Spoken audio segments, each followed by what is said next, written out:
بسم اللہ الرحمن الرحیم۔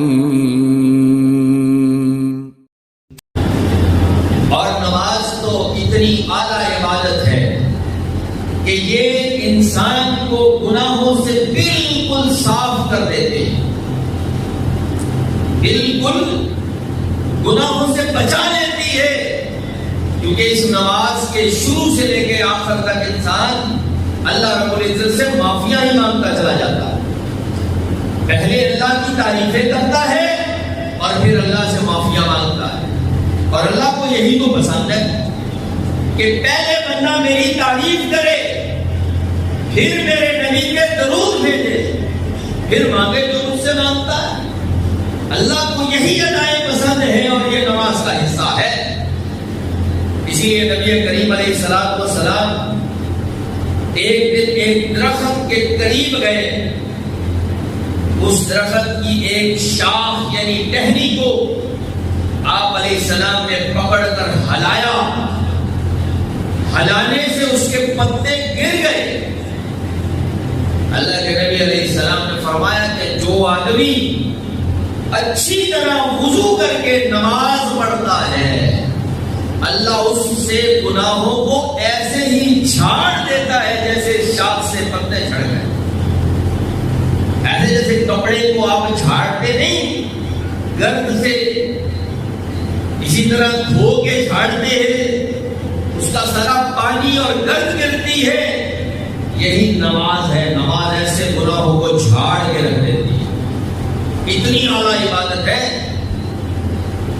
اور نبی کریم علیہ الصلوۃ والسلام نے فرمایا کہ جو شخص گھر سے وضو کر کے نکلے، اچھی طرح سے وضو کیا گھر میں اور پھر گھر سے نکل پڑا، اللہ کے گھروں میں سے کسی گھر کی طرف جا رہا ہے، یعنی اس کا رخ مسجد کی جانب ہے، اور مسجد میں جانے کا اس کا مقصد ہے نماز کی ادائیگی، فرض کی ادائیگی، تو فرمایا کہ وہ جب گھر سے نکلتا ہے تو مسجد پہنچنے تک وہ جتنے بھی قدم اٹھاتا ہے، اور ایک حدیث میں ہے دایاں قدم اٹھاتا ہے تو اللہ نیکیاں لکھتا ہے، اور بایاں قدم اٹھاتا ہے تو اللہ گناہ اس کے مٹاتا جاتا ہے۔ اللہ اکبر، اتنی اعلیٰ عبادت۔ آپ جانتے ہیں انسان کتنے گناہ کرتا ہے، انجانے میں، نہ جانتے ہوئے بھی انسان سے کتنے گناہ سرزد ہوتے ہیں، نگاہوں کی غلطیاں، کانوں کی غلطیاں، ہاتھوں کی غلطیاں، بہت سارے گناہ ہیں جو انسان کے اوپر ہوتے ہیں، اور ان گناہوں کو اتارنے کا طریقہ نماز ہے۔ جیسے پیارے نبی علیہ السلام نے فرمایا کہ تم گناہوں کی اس جہنم اور آگ میں چلتے رہتے ہو، جلتے رہتے ہو، یہاں تک کہ نماز کا وقت آ جاتا ہے اور تم نماز پڑھتے ہیں۔ وہ نماز ان گناہوں کو دھو دیتی ہے، وہ نماز ان گناہوں کو بالکل صاف کر کے رکھ دیتی ہے۔ یہ تو اللہ کی بہت بڑی بلیسنگ ہے، اسے انگلش میں جیسے کہتے ہیں،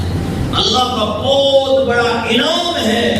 بہت بڑا اللہ کا انعام اور اس کی رحمت ہے جو اللہ نے ہمارے لیے اتار دی، جس کی آج امت مسلمہ پرواہ نہیں کرتی۔